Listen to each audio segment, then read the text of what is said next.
Allez, on démarre le cours de la semaine par Parashat Devarim, Lilou Nishman Natan Avram Pitossi, Ben Yosef Verina. Alors là, on démarre un nouveau Sefer, le Sefer Devarim. Voilà. Tiens, tu as ici dans le petit sac. On démarre un nouveau Sefer, le Sefer Devarim. On a fini Bamidbar.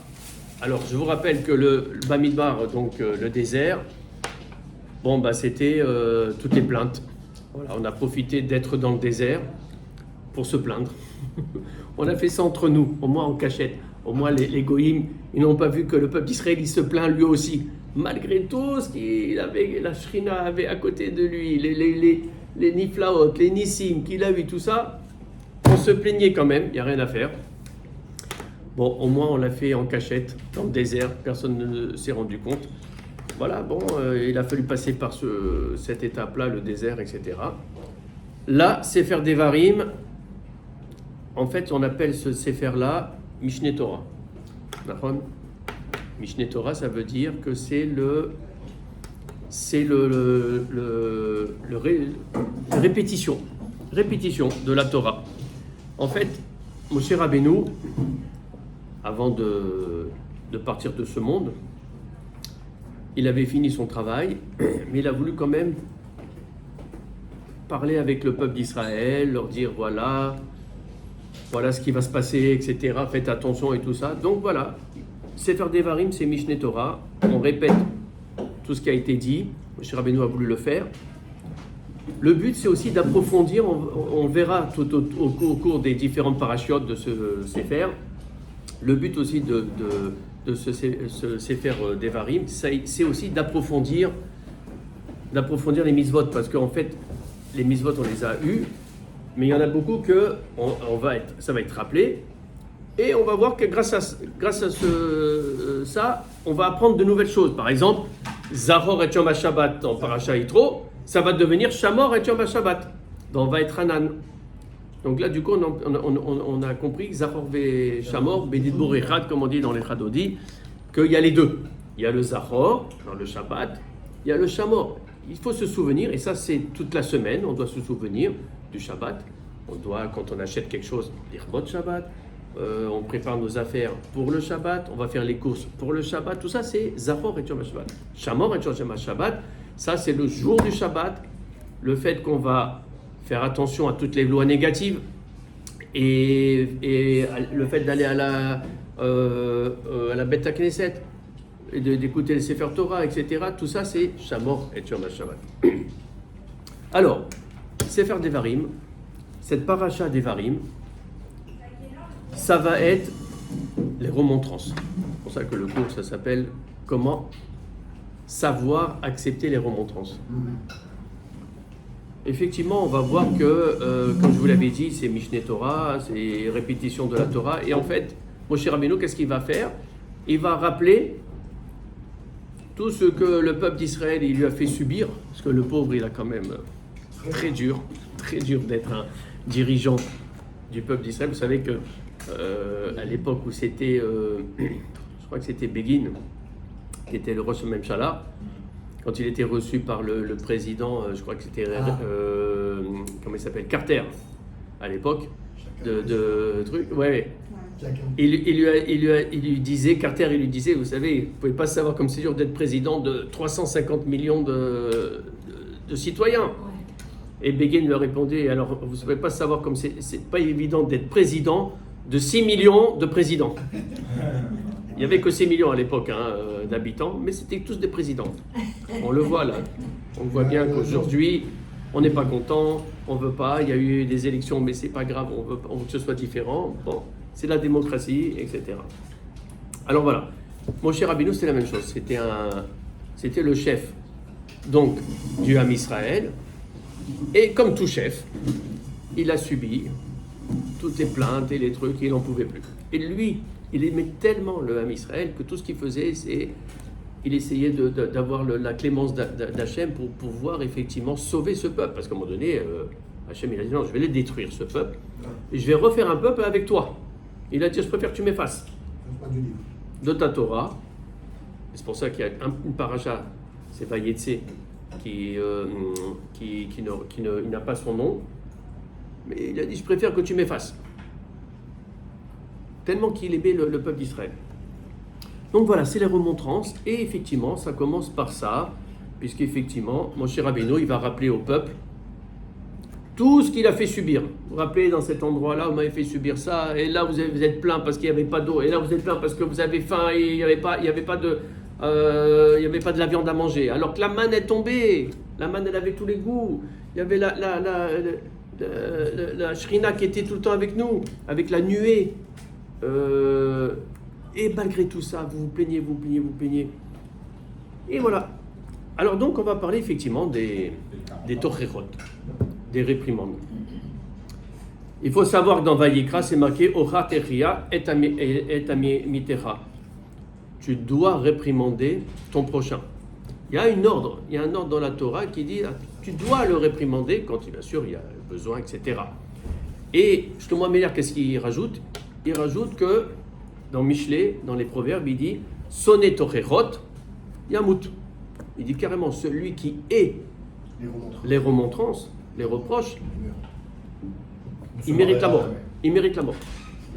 Ça, t'as raison aussi. Sauf que d'un autre côté, il ne restera pas du moins. sauf d'un autre côté, qu'est-ce qu'on nous dit? On nous dit oui, mais attention, la réprimande, si tu blesses la personne, c'est très grave ce que tu fais. Parce que si tu blesses la personne, à cause de ça, peut-être que il va abandonner la Torah à cause de toi, parce que tu as mal fait ta réprimande. Donc en fait, c'est la chose la plus compliquée.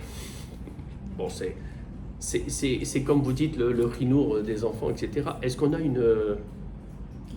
un mode d'emploi? On ne peut pas. Personne ne peut dire j'ai un mode d'emploi. Parce que même déjà, d'un enfant à un autre, dans la même famille, c'est pas les mêmes. si tu fais le même chinour, le résultat ne sera pas le même. On l'a vu avec Yaakov, avec Israël. Il avait Yaakov, il avait Esav. Deux opposants. Deux complètement opposés. Ouais. Et ça n'a pas marché. Et tu ne peux pas faire la même chose l'un et l'autre. En fait, très dur. Il faut analyser la personne qui est en face de toi et faire la réprimande en fonction de la personne qui est en face de toi. C'est comme ça qu'il faut faire. Alors, en fait, c'est quoi? La réprimande, oui, elle est importante. Parce que, en fait, elle offre à l'homme la possibilité de faire marche arrière et de s'améliorer. En fait, c'est ça le but de la réprimande. À condition que la personne qui fasse la réprimande, c'est quelqu'un qui a une sagesse, une chorma, évidemment. Voilà. Mais c'est ça le but de la réprimande. Mais toi, de ton côté, pour accepter la réprimande, il faut que tu acceptes aussi que tu fais des erreurs. Comme on dit, le fameux dicton qui dit, il n'y a que faisant que des erreurs que l'on apprend. C'est connu, hein, il n'y a que faisant des erreurs qu'on apprend. Si tu ne fais pas d'erreurs, tu ne peux pas apprendre, parce que tu vas apprendre, mais ça ne va pas rentrer. L'erreur, une fois que tu as compris que c'était une erreur, et que tu ne la refais pas. Tu ne la refais pas. C'est connu, ça. Hein. Moi, je me rappelle un truc tout bête. Hein, quand je faisais les cours de voiture, d'auto-école. À la fin, tu te crois, tac, machin, t'es jeune, t'as 20 ans, au bout de 18 cours, ça y est, presque t'as envie de dire, tais-toi, je connais, et t'attaques. Et moi, je me rappelle, moi, c'était toujours le même moniteur. Et la veille de l'examen, j'avais fait 2 heures, on faisait comme ça à l'époque, 2 heures de cours pour essayer, tac, tac, tac, tu vois, bien, machin. Et là, paf, qui c'est qui rentre? Le directeur de l'auto-école. Jamais je l'ai vu. C'est pas mon mono. Comment ça se fait que c'est pas mon mono? La veille de le truc et tout, le directeur. Le directeur, il s'assoit, il fait, qu'est-ce qui se passe? Non, il est occupé, c'est moi qui va prendre. On y va. Et on y va. Et pendant les 2 heures, que des bêtises. Pour pas dire autre chose. Que des bêtises j'ai fait, des machins. Est-ce que c'est lui qui m'a perturbé? Est-ce que c'est... Ou alors c'est parce que c'est quelqu'un avec des yeux neufs qui ont regardé, qui ont vu vraiment. L'autre, il discutait avec moi au final. C'est ce que j'apprenais à un moment donné. J'apprenais pas trop. Et là, paf, tac, tac, des erreurs de machin, tout ça. Je suis arrivé au bout des 2 heures. Je ne vais pas y arriver demain. Je vais pas y arriver demain. Et bien, le lendemain, à côté de l'inspecteur. Chaque truc qu'il y avait, paf! L'erreur d'hier. Clignotant. Je regarde le rétro intérieur. Combien de fois il m'a dit, tu regardes pas assez le rétro intérieur, etc. etc. Ben voilà, j'ai eu du premier coup.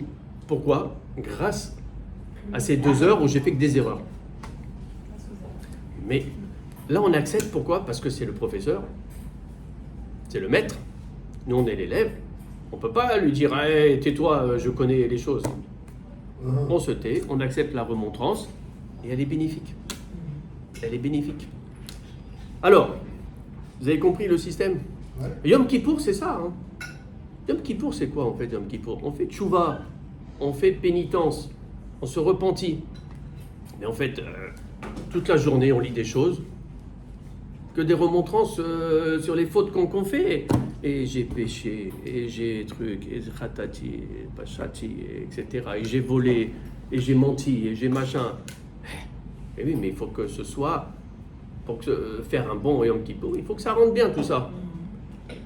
C'est exactement la même chose. Et celui-là qui écoute ce qu'on dit, ce qui prie le jour de Yom Kippour, et qui baisse la tête, et qui comprend, lui, il a passé un bon Yom Kippour.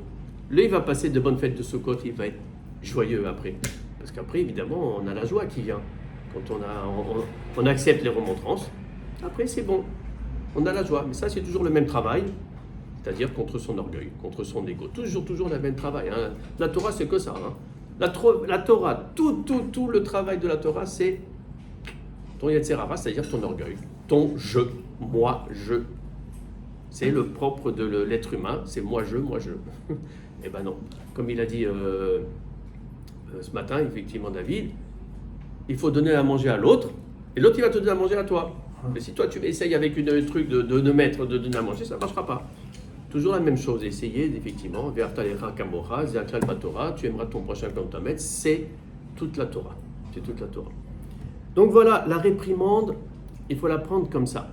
Encore faut-il que la personne en face, elle accepte, elle comprenne, elle soit dans ce niveau-là. C'est pas évident.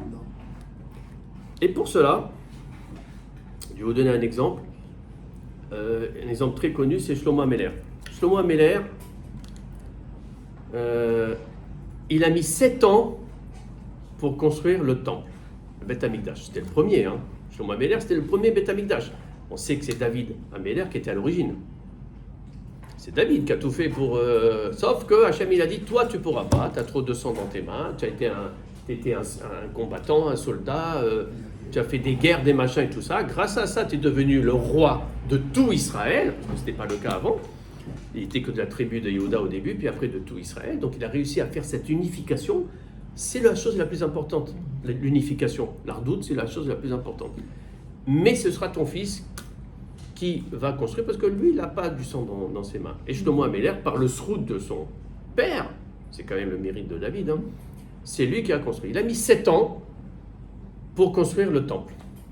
Pendant ces 7 années, il a fait un éder, pas une goutte de vin, pour qu'il soit bien attentif à la démarche, au céder de la construction, et que tout soit bien parfait selon la halakha. Vous savez qu'il y a eu le Shamir, il a trouvé le Shamir. Je ne vous raconte pas l'histoire pour trouver le Shamir, un truc de fou. Où il a été dans les endroits obscurs des Chédides, des démons. Il n'y avait que là-bas qu'il y avait le Shamir. Il n'y avait que lui qui avait cette force de pouvoir aller là-bas. Alors le Shamir, c'est un petit animal, un ver, un insecte, etc. Ce petit animal qui a cette propriété de couper la pierre, tailler la pierre. Parce que le problème, c'est que pour la construction du temple, interdiction de la Torah de mettre le glaive, ça veut dire une épée ou quoi que ce soit, quelque chose de fer qui correspond à la guerre, donc au mauvais. Voilà. Interdiction d'utiliser quoi que ce soit de fer pour couper les pierres, etc. et faire la construction. Il fallait que ce soit naturel. Et il n'y avait que le Shamir. Le Shamir, c'est un petit truc, tu mettais un trait, et le Shamir, il passait et coupait des blocs de pierre d'une tonne. Hein, d'une tonne. Hein. Bon. Et ça, pour le trouver, il fallait aller dans où vivaient les démons, que personne n'osait y aller. Il n'y a que Shlomo Améler avec sa sagesse qui a pu aller. Il n'avait pas peur. Enfin bref. Pendant ces 7 années, pas une goutte de vin. La veille de l'inauguration, ça y est, c'était fini. Le lendemain, inauguration. Il a voulu fêter ça. Allez, on sort une bonne bouteille. Sauf que là-bas, à l'époque, le vin était très très puissant. Très fort. On rajoutait beaucoup d'eau d'ailleurs, parce que le vin était très fort. Et il a bu. Et le lendemain, le jour de l'inauguration, il ne s'est pas levé. Lui qui était toujours levé aux aurores, c'était le roi. Il fallait qu'il représente quand même. C'est beaucoup là. Le roi, il représente beaucoup de choses, donc il fallait qu'il soit toujours le meilleur. Vous savez, le roi, il devait se couper les cheveux tous les jours. Tout était important, comment il était habillé, comment il était coupé les cheveux. C'était une obligation. Tous les jours, il n'avait pas le droit de faire plus de 24 heures sans se couper les cheveux, pour que ce soit toujours parfait à tous les niveaux. Il ne s'est pas levé. La clé du temple était sous son oreiller. Personne n'a osé évidemment le faire quoi que ce soit. Et sa mère, Bathsheba, sa mère c'est Bathsheba, elle est furieuse, elle a ouvert la porte, elle a été voir le roi, c'est son fils, mais c'était quand même le roi, c'était pas évident, il faut avoir l'autorisation, vous avez commencé, pas grave, c'est moi la mère, je prends tout sur moi. Et elle a réveillé et elle a dit, c'est ça mon fils. Est-ce que tu sais que combien de femmes on était de David Améler, de Shlomo Améler, et qu'on priait toutes pour qu'on soit choisi, pour que ce soit notre fils qui soit non, je veux dire, Shlomo Améler, Bathsheba, c'était la femme de David Améler. Donc, elle disait combien de femmes était la femme de David Améler, et on priait toutes pour que ce soit notre fils qui soit choisi dans ta succession. Et c'est moi qui ai été choisi, Bathsheba, alors qu'il y avait je ne sais pas combien de femmes de David Améler. C'est moi qui ai été choisi pour que tu sois le roi. Et c'est ça que tu me fais maintenant devant tout le monde, la honte que tu me fais. Et elle a engueulé, pour ne pas dire un autre mot. Mais il faut voir, c'était le Midrash, j'ai dit, très violent. Et Shlomo Améler, il a baissé la tête. Alors que c'était le roi. Hein. Et il a accepté la réprimande. Regardez comme il a la sagesse. Et il a dit, je ne boirai plus maintenant de vin, t'inquiète pas maman. Bon, j'ai fait un petit truc. Voilà, mais effectivement, tu as raison, j'ai fauté. Et il a accepté la réprimande. Alors, c'est quoi qui fait la différence? En quoi la réprimande, elle peut être bénéfique? Parce que c'est le but. Hein. Le but, c'est que la réprimande, elle doit être bénéfique. Mais pour qu'elle soit bénéfique, il faut que la personne en face, elle ait quelque chose. Et la quelque chose, c'est quoi? C'est l'oreille. Dans la Torah, écoutez bien, l'oreille, c'est le membre le plus important. Il y a les yeux, il y a la bouche, il y a tout ce que tu veux, voilà. L'oreille, c'est la chose la plus importante. Comment on le sait? On sait que dans la Torah, c'est marqué que quand tu sais qu'un esclave, quand il perd une dent, ou qu'il a eu un problème un esclave ivri, un évêque d'ivri, hein, ou alors le bras, etc. C'est marqué Shen Tarat Shen, Ragel Tarat Ragel, Regel Tarat Ragel, etc., etc. Dent pour dent, œil pour œil, En Aïn Tarat Aïn. On connaît l'expression en français aussi, ils l'ont pris de la Torah. Bien sûr, les rabbins me disent quoi? Ça veut dire quoi? Alors ça veut dire qu'il perd un œil, on doit lui redonner un œil? Il perd une dent, on lui redonne une dent? Non, bien sûr, dans la Gemara, tu as toutes les explications de la Torah orale. La Torah écrite, il n'y a pas d'explication. C'est du brut. C'est trop compliqué. Heureusement que la Torah orale qui te dit tout. La Torah orale, elle te dit non. C'est la valeur monétaire. Il perd un œil, on va calculer combien c'est, la valeur monétaire, et tu dois l'indemniser. En plus, il sera affranchi. Ça veut dire, en plus de ça, il est libéré. L'esclave, il est libéré. Même un esclave cananéen qui lui arrive ça, il est libéré. Et alors, chaque truc a une valeur monétaire. Voilà. L'œil, peut-être tant, plus que la dent, peut-être, ou la dent, parce que les dents, on en a plusieurs, les yeux, on en a que 2, etc. Voilà, bon, mais tout ça est bien répertorié. Pour l'oreille, écoutez bien, pour l'oreille, c'est la valeur de tout le corps. La Torah dit l'oreille, non, ça vaut tout le corps. Tellement c'est important. Pourquoi? Parce que l'oreille, c'est ce qui permet d'écouter. On dit Shema Israël. Shema Israël. À un moment donné, quand il va encore finir dans le Sefer Devarim, ça va être Azinu. Et Hashamim et Haaretz. Les cieux et la terre ont écouté. Le rôle de l'oreille, il est indispensable, à un tel point que un sourd, dans la Torah, il n'est pas tour des mitzvot. Un sourd, il n'est pas tour des mitzvot. Par exemple, il ne peut pas monter à la Torah. Ah oui. Il ne peut pas faire des mitzvot, etc. Pourquoi? Parce que comme il n'entend pas la bracha, il n'est pas tour de faire les brachot, il ne peut pas. Il faut que tu entendes ce que tu dises. L'oreille, c'est la chose la plus importante. C'est de là que tout va tout rentrer et de là que tu vas pouvoir sortir des bonnes choses. L'oreille. Il faut avoir une bonne oreille. Ça veut dire quoi? Ça veut dire que la personne qui accepte d'écouter et qui accepte les remontrances, c'est celle effectivement qui a une bonne oreille, qui a préparé son oreille dans le sens où il est apte à recevoir les remontrances. C'est la raison pour laquelle la paracha Devarim se trouve toujours, depuis Ezra à Sofer, avant Tisha B'Av. Il y a des parachutes, c'est comme ça. Bamidbar, ce sera toujours avant Shavuot. Vayikra, avant Pessah. Avant Rosh Chodesh, c'est Atem Nitzavim, toujours. Devarim, comme c'est les remontrances, toujours avant Tisha B'Av. Voilà, on est là, ce soir c'est Rosh Chodesh Av, la semaine prochaine c'est Tisha, c'est ce soir, et demain. C'est ce soir que ça commence Rosh Chodesh. Et le fait que demain ce soit Rosh Chodesh, on mange la viande? Après c'est les minagim ça. Ça c'est les minagim. Les rabbats dès ce soir, ils ne mangent pas des Rosh Chodesh. Nous c'est après Rosh Chodesh. Rosh Chodesh on mange la viande, c'est un jour de demi-fête. Il y en a que c'est que à Shavuot Shechalbo, à partir de dimanche. Ouais. Samedi soir, à partir de samedi soir. Il y en a, ouais. Ça veut dire que dans la semaine où il y a Tisha B'Av. Et la semaine où il y a Tisha B'Av, ça va commencer dimanche, samedi soir. Voilà. Devarim, toujours avant Tisha B'Av. Pourquoi? Parce que, pourquoi il y a eu Tisha B'Av? Pourquoi il y a eu le 9 Av? Parce qu'ils n'ont pas accepté les remontrances. Parce qu'ils se haïssaient entre eux. On sait bien que le deuxième temple il était détruit par Sinatrinam. Ils se haïssaient entre eux. Vous savez que quand il y a la désunion, quand il y a la discorde dans le peuple d'Israël, c'est le pire. Là, ce qui se passe en ce moment, ça fait peur. J'ai entendu des choses, moi. Ça fait peur, parce que les ennemis, eux, ils comprennent tout de suite. Ah ouais. Et là, ils sont en train de préparer. Le Hezbollah, il a compris que c'est le moment d'attaquer, dans le nord. Ouais. Le sud aussi, ils vont attaquer. Des failles dangereuses.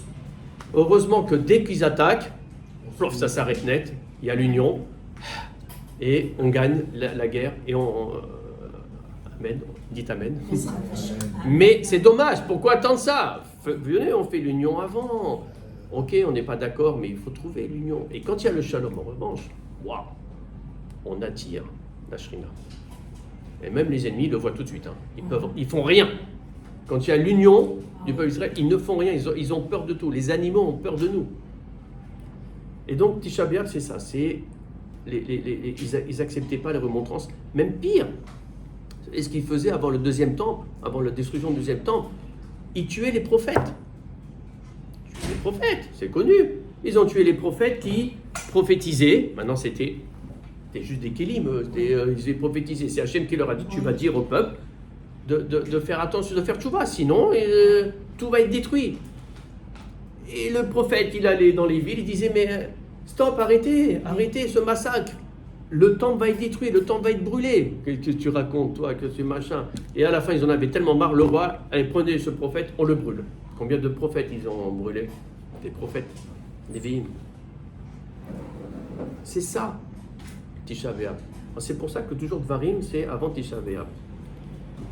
Pourquoi? Parce que justement, mon cher Rabbeinu, il parle de ça. Alors, on a compris que la remontrance, il faut la faire, mais tu ne peux pas la faire n'importe comme ça. Si tu es en face d'une personne, tu sais que ça ne va pas passer, l'oreille n'est pas là. Ne fais pas la remontrance.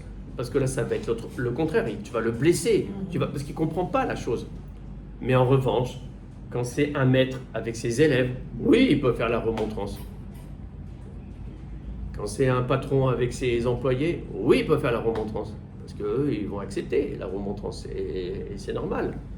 Quand c'est un père de famille avec ses enfants, bien sûr, mais voilà que tu dois. Alors là, c'est encore plus parce que c'est Kivud Advahem, donc les enfants, ils doivent baisser la tête. Sauf, bien sûr, si le père, il dit, vous n'allez pas faire Shabbat, vous n'allez pas. Si c'est contre les préceptes de la Torah, évidemment, là, c'est marqué dans la Torah, ça, tu peux pas l'écouter. Mais sinon, bien sûr qu'il faut écouter parce qu'il a une sagesse, le père. Donc toi, en tant qu'enfant, tu dois écouter, quel que soit l'âge que tu as, tant que tu n'es pas marié. Hein, parce qu'après, tu dois écouter ton mari. C'est la femme doit écouter son mari après, etc. Donc voilà, la remontrance, c'est tout un art. Si tu sais que la personne, elle t'écoute à l'oreille, alors là, tu peux la faire, elle va être bénéfique. Sinon, ne fais pas. Ou alors, fais-la de manière détournée, par ricochet. Par exemple, tu sais que celui-là, il fait des choses qui ne sont pas bien, le Shabbat, etc. Et toi, en discutant avec lui, c'est ton avis. Avec lui, et oui, tu te rends compte, celui-là, c'est dommage. Hein, regarde ce qu'il fait, regarde machin, comment il fait, celui-là, c'est dommage. Il n'a pas compris ça et tout ça. En parlant de l'autre, évidemment, mais pas de lui. Des trucs, c'est exactement ce qu'il a fait, Moshe Rabbeinu. Moshe Rabbeinu, pourtant, à ce stade-là, il pouvait faire les remontrances. Le Ham Israël, il a été d'accord d'accepter les remontrances parce qu'il avait compris tout ce qu'il avait fait. Il avait tué Moshe Rabbeinu. Mais là, quand même, c'est marqué Elia Devarim, Asher Diber Moshe, El Kol Israël, donc à tout le peuple d'Israël. Et il dit Bamidbar, Ba'arava, Moulsouf, Ben Peran. Alors il donne des localisations qu'on ne sait pas d'où ça vient, ces localisations. Il dit voilà les choses que Moshe Rabbeinu a dit à Arava, en face de la mer Rouge, Moulsouf, à Paran, à Tofel, à Lavan, à Hatserot. En fait, c'est tous les endroits où ils se sont rebellés. Donc quand ils ont entendu ça, ils ont compris que ça les concernait. Mais au lieu de dire directement, regardez, rappelez-vous ce que m'avait fait, et ci et ça, lui il dit voilà, je vais vous parler des choses, vous vous rappelez quand on était là et tout ça, comme ça, mais sans dire de quoi il s'agissait, ils ont compris de quoi il s'agissait, voilà. Toujours la remontrance, on essaie de faire, effectivement, c'est pas évident, c'est un sujet compliqué, mais voilà, l'oreille, la chose la plus importante, on a vu dans la Torah, celui-là qui est sourd, il n'est pas tour de toute mitzvot, carrément, voilà. Il est comme un katan, ça veut dire un enfant. Ça veut dire que l'enfant, il n'est pas tour de toutes les mitzvot, c'est la même chose, le sourd. C'est lui qui a décidé de naître comme ça. Ah, ça c'est une autre histoire, c'est un autre sujet. C'est-à-dire s'il est venu comme ça, c'est qu'il avait un moum, c'est-à-dire un défaut qu'il a eu, parce que sa neshama a une petite tâche qu'il doit réparer. Il doit aller dans ce corps qui n'écoute pas pour réparer la tâche qu'il avait. Les Gilgulim des Neshamot, c'est que des réparations. Quand je descends, c'est une réparation, parce qu'on est dans un monde de réparation ici. Hein. C'est un monde très dur. Donc c'est que pour réparer, c'est tout. Donc voilà ce qu'il fallait dire. Alors juste pour finir, quand même, il faut savoir que après toutes ces petites remontrances qu'il fait de manière détournée, hein, il a été subtil, hein, Moshe, il nous montre comment il faut faire. Il finit quand même, la fin de la première montée, elle se finit par une bracha. Parce qu'à un moment donné, Moshe Rabbeinu a eu peur. Il a dit quand même, j'aurais fait beaucoup de remontrances. Je peux leur attirer les pauvres. Chasve Shalom. L'Ainara. Alors on va faire une bonne bracha maintenant. Et là, à la fin de la première montée, vous avez une très belle bracha que fait Moshe Rabbeinu. C'est marqué Adonai Elohechem. Alors c'est juste à la fin là de Devarim. Ah voilà, Adonai Elohe Avotechem. Yosef Alechem, Kachem et Lef Peanim. C'est une bracha que l'on fait tout le temps quand on bénit un rave, il bénit ou ses parents, ou les parents ils bénissent les enfants. Très belle bracha qui veut dire Hachem Elohe Avotechem, Dieu, Hachem, le Dieu de vos pères. Yosef Alechem va vous rajouter Kachem et Lef Peanim jusqu'à 1000 fois. Kachem et les permim, c'est une très belle bracha. Vivarech etrem, et il va vous bénir, Kasher di Belachem, comme il vous avait promis. Voilà, donc il a fini par une bracha quand même pour vous dire que les remontrances, toujours faire attention, et toujours quand on fait une remontrance, soit les parents, aux enfants, etc., toujours faire une petite truc positif à la fin, c'est très important parce que c'est pas bien de finir toujours sur une remontrance, quelque chose de négatif, ce qu'on croit à la base, hein, même si c'est pour quelque chose de positif, mais toujours essayer d'être positif, il faut toujours être positif, toujours. C'est dur, hein, c'est pas évident, mais c'est une bonne leçon que l'on en apprend de Moshe Rabbeinu. Maintenant, je vais parler de Og, très intéressant, parce qu'à un moment donné, Moshe Rabbeinu, alors on n'est plus dans la remontrance, il dit il raconte tout ce qui s'est passé, les guerres qu'ils ont eues, que tout a réussi, parce que bien sûr, ils avaient la Shrina avec eux, ils avaient l'aval du ciel qui disait, vous allez conquérir et vous allez gagner. Allez-y, vous pouvez y aller. Et à un moment donné, il parle des Midianites, les Midianites qui leur ont fait tellement de trucs avec Bilam. Bilam, il était de Midian. Et voilà, donc effectivement, qu'ils leur a fait, ils ont fait la guerre.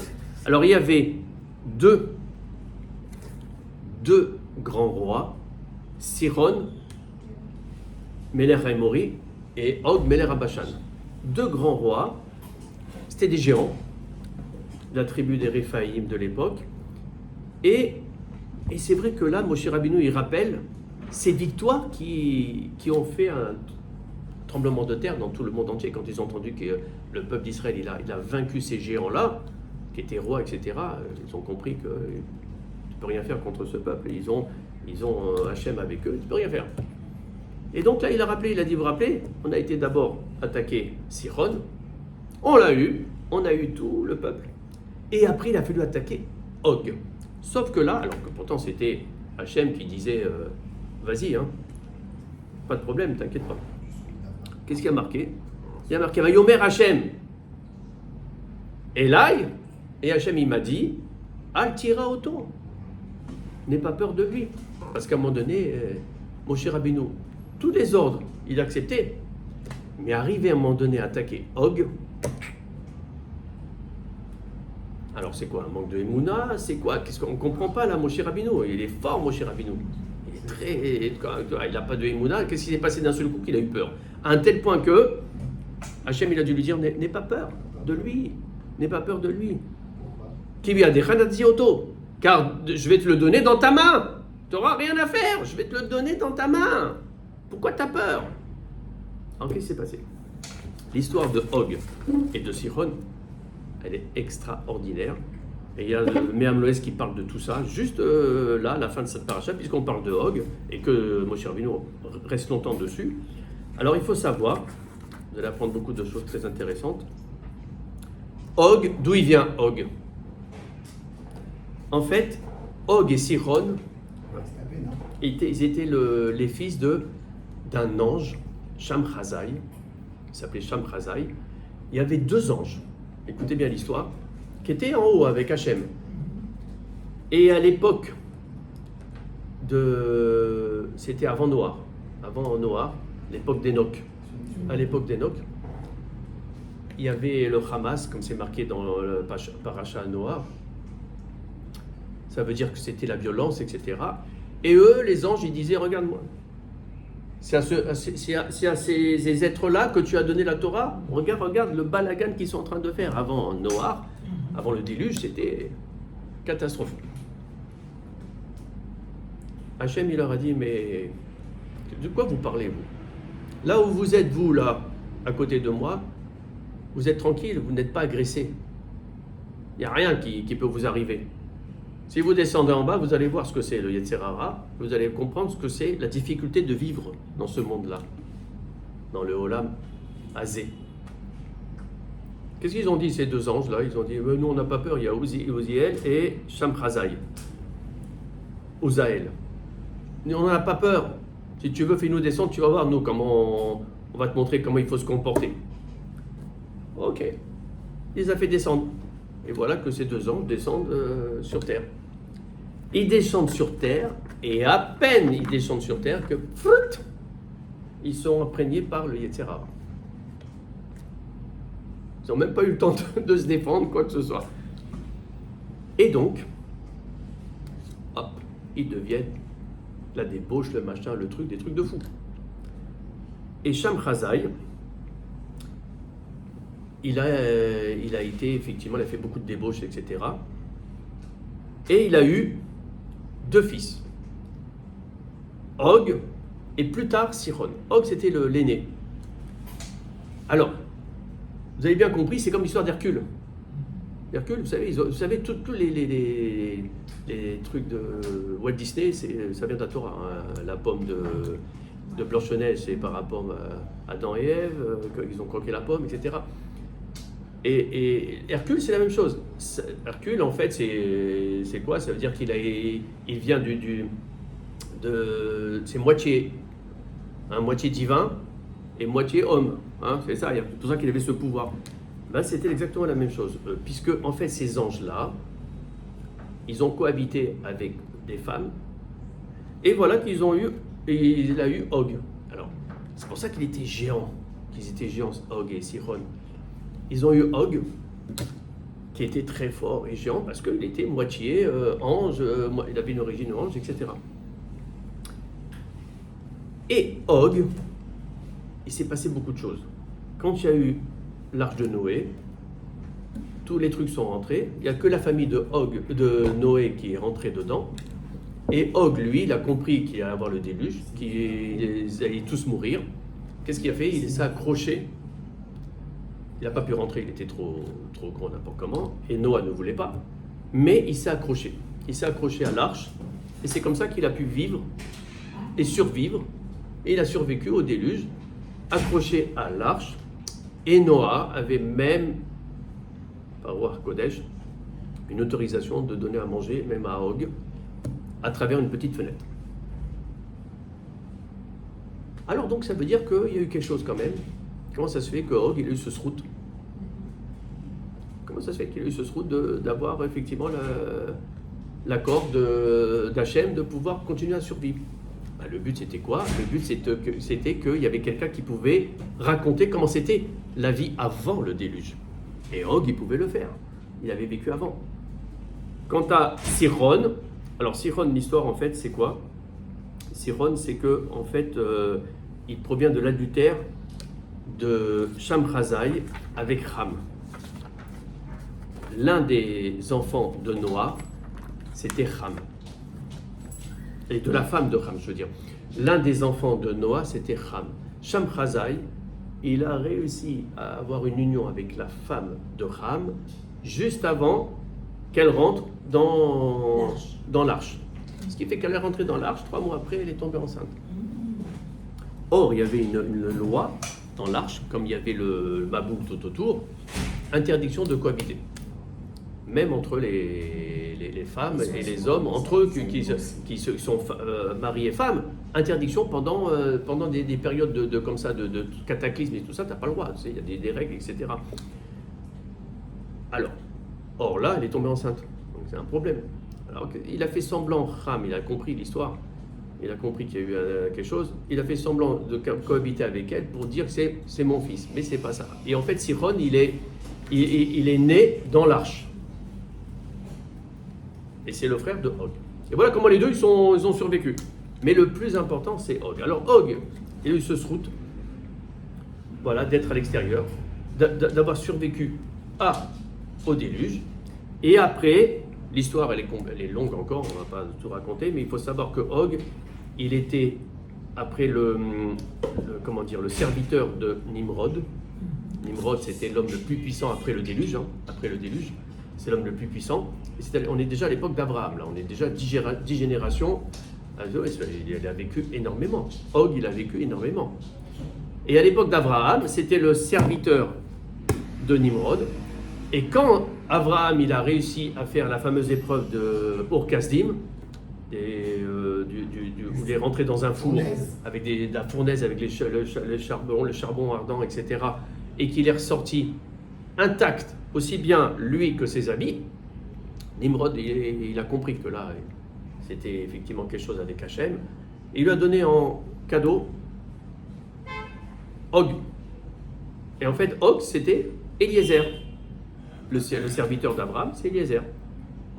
Et c'est Og. Là, le Midrash dit, c'est Og. Il est puissant. Eh ben, après, quand Abraham, il a fait la circoncision, il y avait eu l'ordre d'Hachem de faire la circoncision. Il a fait la circoncision à tous, et à Ishmaël et tout ça. Il a fait aussi à Eliezer, donc c'est-à-dire il a fait à Og, etc. Et quand il y a eu après la naissance d'Israël, Og, il était là. En fait, au final, mon cher Rabbeinu, c'est pas qu'il avait un manque d'émouna, c'est que il savait qu'Hachem était avec lui, ça, mais il avait peur de Og parce que Og, il a eu tellement de srout, de mérite, que Hachem était tout le temps, il lui donnait quand même quelque chose à chaque fois. Il a été circoncis par Abraham, il a survécu au déluge, et Noah a eu l'autorisation de le nourrir. Il a sauvé Lot, c'est lui qui a informé. Il a sauvé Lot, etc. L'histoire, il y en a plein encore, je ne vais pas raconter, mais il a vécu depuis avant le déluge, et à l'époque d'Abraham, il était encore là. Et à Moshe, toujours là. Alors Moshe, oui, à un moment donné, il a dit à Hachem, d'accord, ok, tu peux dire, mais moi, regarde tous les mérites qu'il avait. Il s'est fini ses mérites. Il s'arrête aujourd'hui, ses mérites. Maintenant, c'est toi qui vas le tuer, parce que c'est Moshe qui a tué Lot, qui a tué Og. Ça va être, c'est fini. Ses mérites, ça s'arrête maintenant. C'est toi qui vas le tuer. C'est toi qui vas effectivement... du coup, Bilam, tous, ils ont été tués. Tous les Médianites ont été tués. Balak, évidemment. Mais surtout Og, c'est quelque chose d'incroyable. Toute cette force qu'il avait, un demi-ange, donc, un demi-ange. Voilà. On arrive là pour dire quoi? Pour dire que voilà, Hachem, quand il a décidé, c'est le moment. Jusqu'à maintenant, il avait un mérite, il était toujours vivant. À un moment donné, stop. Et donc c'est là que Moshe, effectivement, il lui a fait comme il faut. Et c'est comme ça que... Et le but, c'est quoi? C'est de dire, regardez, Hachem, ça y est maintenant. Il nous libère complètement. Il nous a libérés même de Og, qui a été vraiment le plus difficile à avoir. Il nous a libérés de Og, c'est que c'est bon. Vous pouvez rentrer maintenant en Israël. Tout ce que vous allez conquérir, vous allez... Comme ça va être d'une facilité. Et c'est ce qui s'est passé avec Yoshua, parce que c'est Yoshua qui est rentré, qui a conquis les différentes terres d'Israël, et ça a été d'une facilité incroyable, à condition d'être toujours en kécher avec Hachem.